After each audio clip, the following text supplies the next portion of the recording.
नमस्कार। पुष्पा हुड्डा हिंदी ट्यूटोरियल्स में आपका बहुत बहुत स्वागत है। आज हम पढ़ेंगे वाक्य भेद। वाक्य क्या होते हैं? आज का हमारा क्या है कि वाक्य के दो प्रकार जो बताए हैं, एक है अर्थ के आधार पर और दूसरा रचना के आधार पर।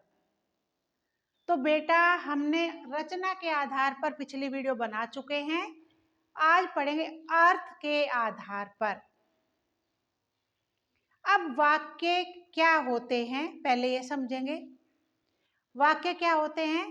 सार्थक शब्दों का वह व्यवस्थित समूह जिसके क्या करें, जिससे हमारे भाव और विचार प्रकट किए जाते हैं, उसे कहते हैं वाक्य। देखो, वाक्य सार्थक शब्दों का व्यवस्थित समूह जिसमें भावों और विचारों को प्रकट करने की क्षमता होती है, उसे कहते हैं वाक्य। क्या हम अपने भाव और विचार जो प्रकट कर रहे हैं, उसे कहते हैं वाक्य।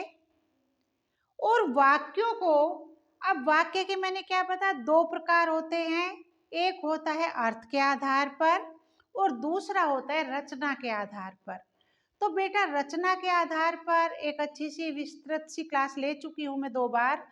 अब आज जो है, आज है अर्थ के आधार पर।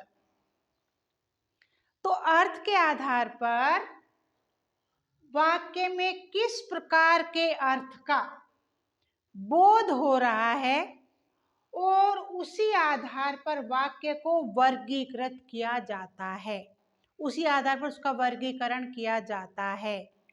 तो उसे अर्थ के आधार पर वाक्य कह देते हैं। वाक्य के किस प्रकार के अर्थ का बोध हो रहा है, किस प्रकार से उसे वर्गीकृत किया जा रहा है, और उसी आधार पर जो वाक्य वर्गीकृत किया जाता है उसे कहते हैं वाक्य। किसके आधार पर? अर्थ के आधार पर। अब देखो, वाक्य के होते हैं 8 भेद, आज हम करेंगे 3। पहला है विधानवाचक वाक्य।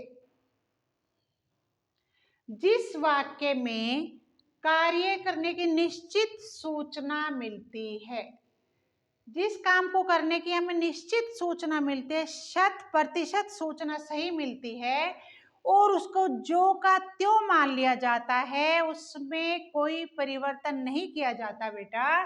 जैसे जो हमने कहा, जैसे सूर्य पूर्व दिशा से निकलता है, जो का त्यों है, कोई परिवर्तन नहीं करना है। इसी तरह से जैसे यह खबर मैंने नवभारत टाइम्स समाचार पत्र में पढ़ी, ये पक्का है कि मैंने समाचार पत्र में ये चीज पढ़ी है। ये होता है विधानवाचक। क्या होता है ये? विधानवाचक। जो बात 100% सही मान ली जाती है, जो कि त्यों मान ली जाती है, उसमें कोई परिवर्तन नहीं किया जाता, तो उसे कहते हैं विधानवाचक वाक्य। और बेटा दूसरा है निषेधवाचक वाक्य। निषेध होता है नकारात्मक, नहीं, नेगेटिव, मत, है ना। तो जिस वाक्य में काम के ना होने के भाव प्रकट होते हैं, यानी काम नहीं हुआ, नेगेटिव बात है, नकारात्मक वाक्य भी कहते हैं। जैसे मजदूर ने परिश्रम पूर्वक कार्य नहीं किया, क्या है ये? निषेधवाचक, काम नहीं किया। तो इस वाक्य में काम नहीं होने की बात है, तो इसे कहते हैं कि मजदूर ने परिश्रम पूर्वक कार्य नहीं किया। नहीं का मतलब निषेध, नेगेटिव, नकारात्मक बात आ रही है, उसे कहते हैं निषेधवाचक वाक्य।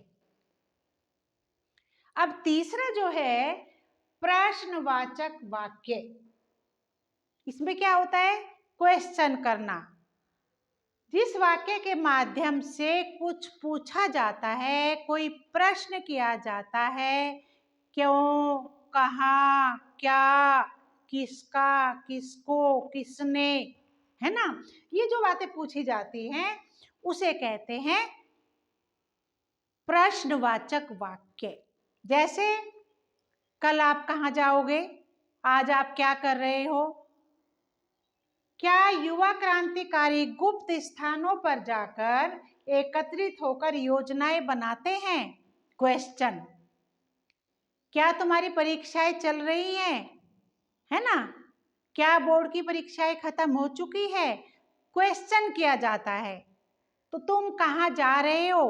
तो बेटा क्या है, मैंने क्या किया, ये क्या युवा क्रांतिकारी गुप्त स्थानों पर एकत्रित होकर योजनाएं बनाते हैं? ये क्वेश्चन किया गया।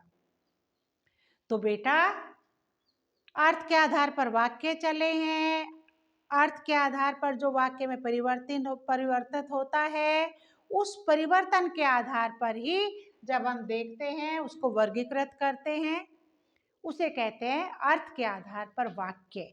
अब इसके 8 भेद होते हैं, आज हम करेंगे 3। विधानवाचक, बात 100% सही होना, कोई परिवर्तन ना करना, जो का त्यों मान लेना।